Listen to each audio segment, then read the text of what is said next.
The 4th of July is just around the corner. It is about a week away at this stage, and that means fireworks. Loud bangs are going to happen, and we want to do things to help prepare so that our dogs can be a little bit more calm and confident throughout that day, if at all possible. So I've got about 7 or 8 tips throughout this video to help you and your dog navigate this, all the way from general safety tips to what to buy to help your dog feel a little bit better, what to potentially talk to your veterinarian about, and everything in between. So stay tuned and we're going to jump into those tips. This is really a time you want to prepare for in advance. Depending on your individual dog, every dog is going to be extremely different. Not every single one of these tips is going to fit correctly for you and your dog, but I want to throw a bunch at you and you can pick and choose whatever is going to be best for your dogs, but you're going to need a little bit of time to look into some of these options. Some you're going to be able to get the day of, but others you're going to need some time.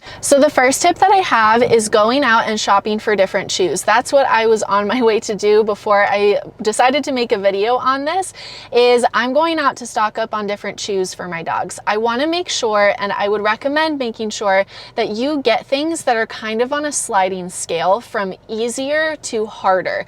The harder things, and I say hard, that could be working on a bully stick. Working on a bully stick is much different than licking peanut butter off of a licking mat. One takes a lot more effort, even though the chewing is stress relieving, it's calming. If we can't get our dogs to actually chew on one of these items that you're going to pick up because they are too stressed out, we're not going to actually have the good effects of the chewing. So we need to think about our own individual dogs and what is quantified as easy for them, right? So thinking about your individual dog, I would look for things that are going to be on the easier end rather than things that are longer lasting for this holiday specifically.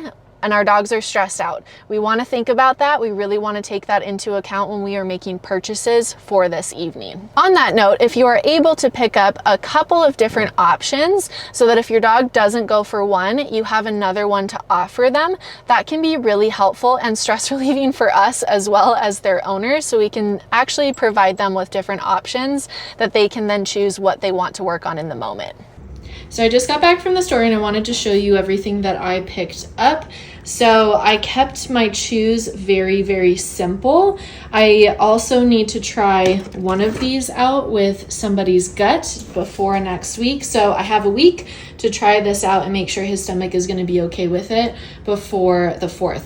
I also got some refills on our chicken and beef open farm pate. This is part of Fenn's diet anyways, but this is probably what I'm going to use to fill different licky mats for him. And I'll do some frozen and some unfrozen. And then I just wanted to show you, this is the Woof Popsicle. These are the refill pops that Fenn really likes, that he finds very high value. I also do use the Open Farm pate to do my own inserts. That's just not as high value to him, which is why we're going with the peanut butter. Those are 2 different sizes. And then in terms of chews, everything is very fast and easy to work on. That's really what I wanted to get from the store. So these are some cod skins. They're gross and smelly, but man, they are high value. So that's there. And then some braided gullet sticks. Gullet sticks are different from bully sticks. They're a lot thinner and the dogs go through them really fast.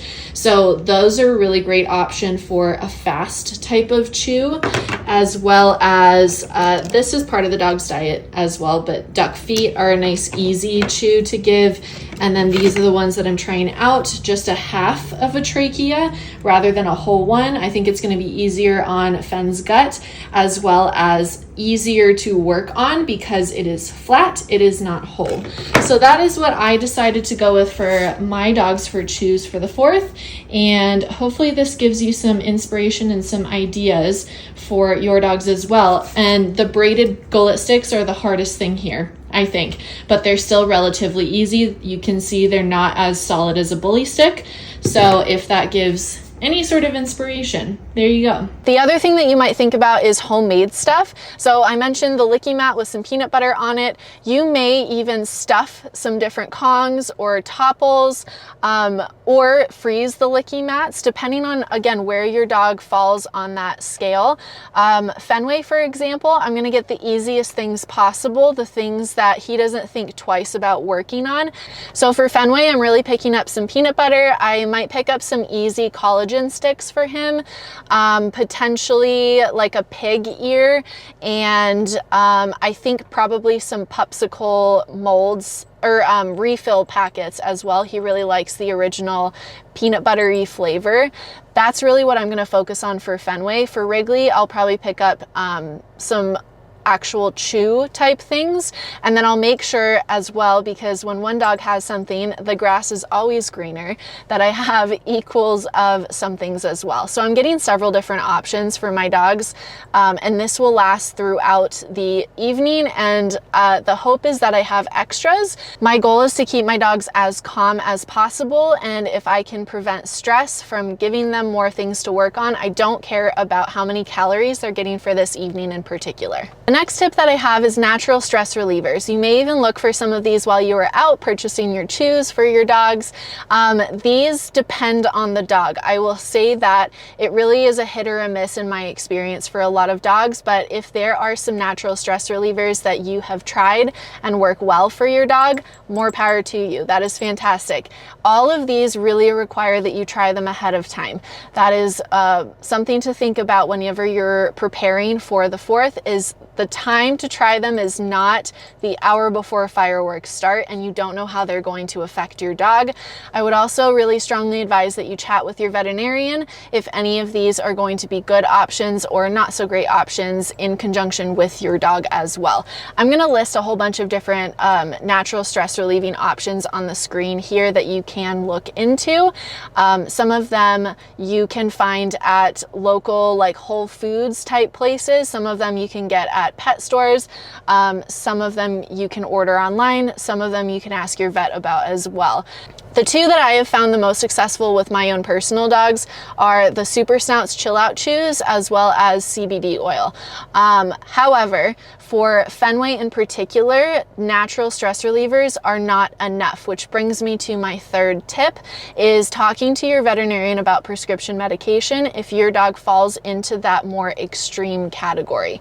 If you already know that they are fearful of thunder, storms that roll through, loud bangs, loud noises in general, if you already know that they're fearful of these things, it might be worth a conversation with your veterinarian. If this is your first 4th of July with your dog, congratulations, you're going to find out how they feel about fireworks, but it might be helpful to have a prescription medication on hand just in case that you need it. If you know that your dog is already more anxious and nervous about different things and bangs and sounds like that in general, it might be worth a conversation. Fenway in particular falls into that category. He will have a prescription medication on hand to help take the edge off for him for the 4th of July. So really that the rest of these tips that I'm providing him actually work.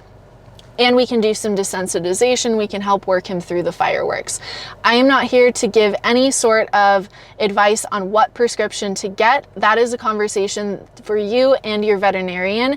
If you think that your dog might need something extra, now is the time to pick up and call your vet. You really want to do this early on if you have not done this before, because you can't wait till the day of. You can't wait till the day of to get that prescription on board. So if you think your dog needs it, give your vet a call and they'll be able to help you out. My next tip is for the morning of, and really the day leading up to the evening of the 4th.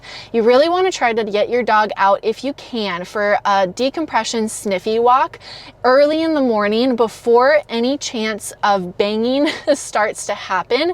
If you're able to get your dog out to something like a sniff spot or a big open space that is safe for them to run around off leash and get a lot of their energy out that way, that is an excellent thing to do the morning of. If you don't have access to something like that, no worries. Taking them on a decompression sniffy walk on a long line at your local park can also be really helpful. If your dog does have any triggers, if they like to bark at skateboards going by or dogs or kids, if you can, this is not always going to be possible, but if you can, try to avoid those triggers for that morning walk of the 4th of July, that is going to be ideal. We really want this to be a stress relieving decompression walk because they are going to be stressed potentially later in the day. So we really want to give them that time to sniff and explore.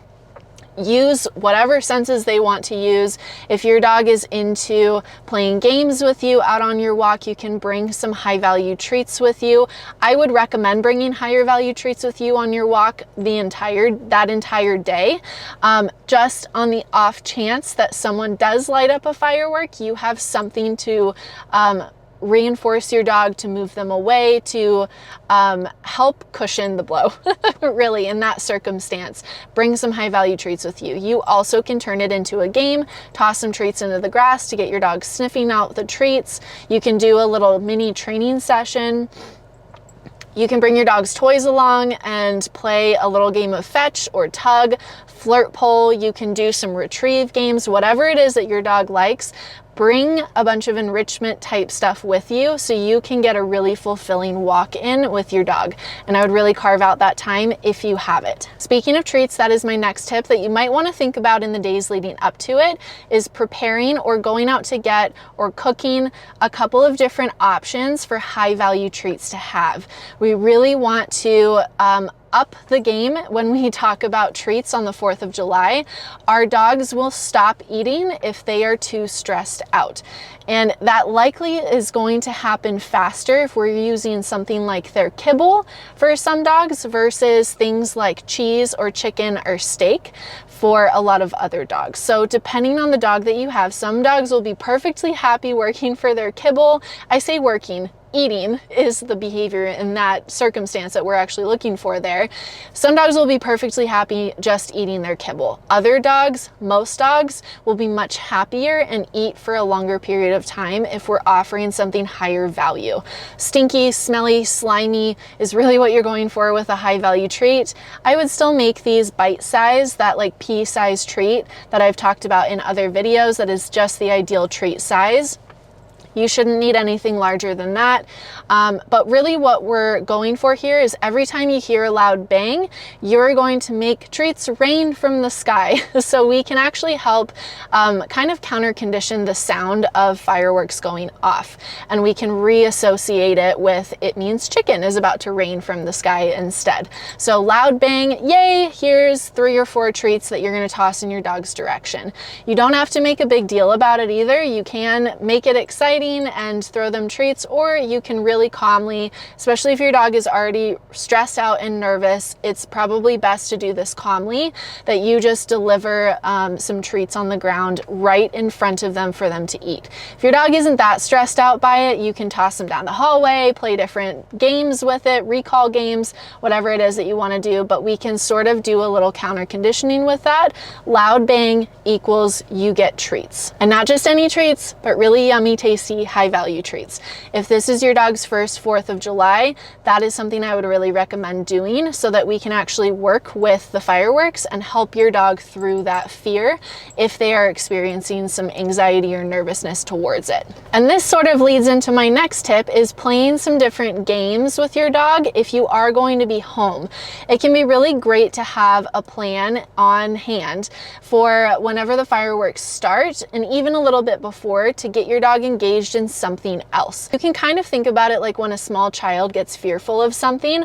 A lot of times parents will try to redirect that child's attention. We're not trying to discount their fear, but we're trying to get their brain going in a completely different track, which can be helpful to then move them through the unfortunate situation that they are in.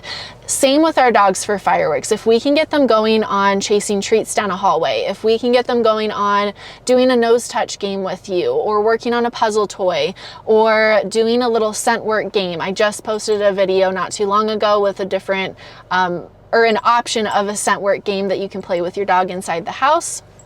That could be great to play on the 4th of July. We can get them going on some sort of fun game.